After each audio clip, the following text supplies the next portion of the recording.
Hi, George here, answering a couple more questions that I tend to get frequently, and that's how to use the color picker down here, right there. There's the color picker.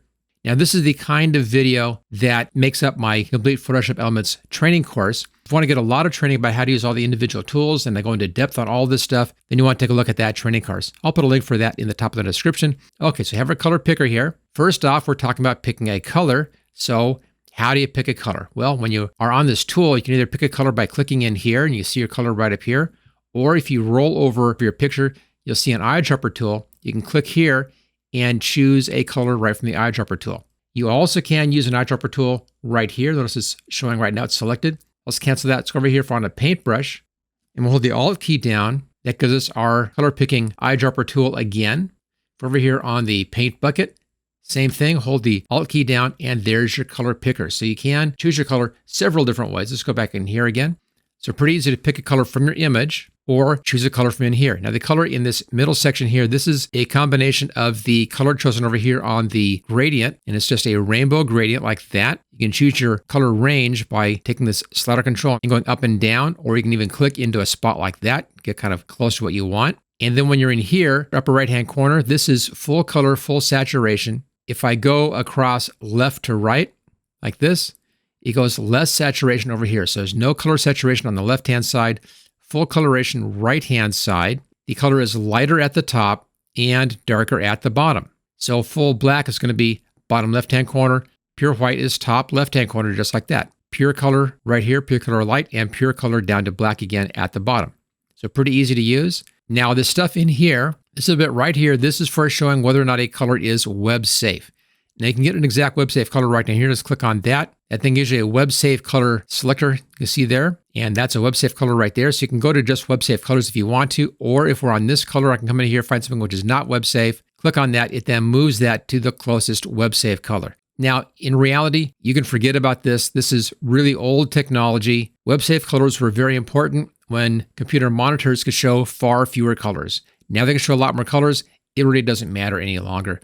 Okay, over here, right-hand side, we have 3 sections in here. There's your SHB, this is one section, and your RGB color, right down here, this is section 2, and then down here, this is your hexadecimal color section. This is frequently used inside of computer code. So if you're writing a web page and you wanted to choose a specific color for a box or something, and you put that into the HTML, you'd use the hexadecimal code right here. Now the HSB, this is hue, saturation, brightness. The hue is this right here, that's your color, your base color. Your saturation, that's how much color is in here. Notice if I take this right here, look at that S band here. If I move this to the left, notice how that one is changing. So the S is your saturation and B is your brightness. That's up and down. Notice how that is now changing. That's your hue, saturation, and brightness. So the fun thing in here is you can choose to make this area so that we have saturation listed over here, right-hand side, and then hue and brightness is over here. Or I can put brightness here and then choose hue, saturation in here. I find those confusing. I always leave that at the H setting. Now down below here, RGB, these are your red, green, and blue values. If you want to, you can just type in your values for red, green, and blue if you happen to have those specifically. Same thing, if I choose red, this is going to be your red values in here. If I choose green, this is your green values in here. Even though it looks like reds and greens, that is your green values. Watch that little number right here. If I go up and down, that number changes. That's how much green is in here. And same thing for blues. So you can use the controls over here to choose from your red, green, and blue if you want to. But normally I'll leave this at the H for hue saturation. And I'll choose the color I want right up in here. If I need the RGB, I'll just look at the values right down here. Or if I have RGB values, I'll just type those values in. You can double click and you can just type those in. Okay, the stuff up here, we already talked about that. This thing here, the bottom block here, this is your current color. You'll see that over here on your color picker. That's your current color. This is your foreground, and that's your background. In this case, the current color is black. Let me just change that to this color here. Choose OK. That color becomes the new current color. And if I click on that color swatch, that brings us up, and there's that current color. If I move this around, notice how the new color changes up there. So this allows you to compare your new color with your current color, and sometimes that's very useful if you want to just do a slight variation on your original color. This helps you to visualize that. So there you go, new and current.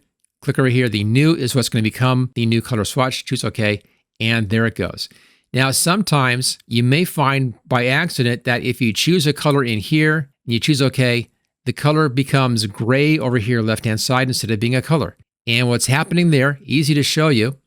If we go up here, I have a layer mask on this layer. That's what's hiding that background. It's a white background. Let's right-click, disable layer mask. So white background, and enable that. If you're on the layer mask side, and you can see that light blue outline around there. If you're on that layer mask side and you choose the color picker and you choose a color in here, the layer mask is in black and white. It's a black and white image. So if I click in here someplace, even though I'm seeing a color up here, when I choose OK, it's going to give me the gray value for that color because I'm on a black and white image. Choose OK, and there you go. We're seeing a gray value over there. If you ever see that, that's most likely the case. Now, there's one more time where you may see that, and that's if you're actually working in a grayscale image. Go up to Image, come down to Mode, and let's go to Grayscale. I'm not going to merge that. But if you're working in grayscale, you're going to be seeing a black and white or grayscale image. In that case, the color picker is going to be working in grayscale. Even though you have colors shown here, you'll still be getting gray tones over here in the color picker, left-hand side bottom of the tool panel. Okay, let's just edit and undo that grayscale. There we go. So now there's a second way to find or choose colors, and that's up here under Window, and that's the color swatches. There's a lot of stuff involved on this.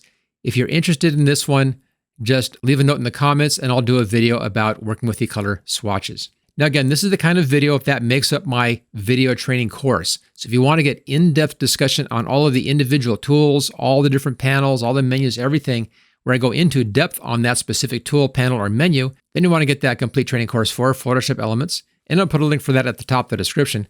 If you like this video, make sure you hit that thumbs up. That does help my channel a lot. I appreciate that. Also, make sure you subscribe so you don't miss any videos in the future. And I'll see you next time.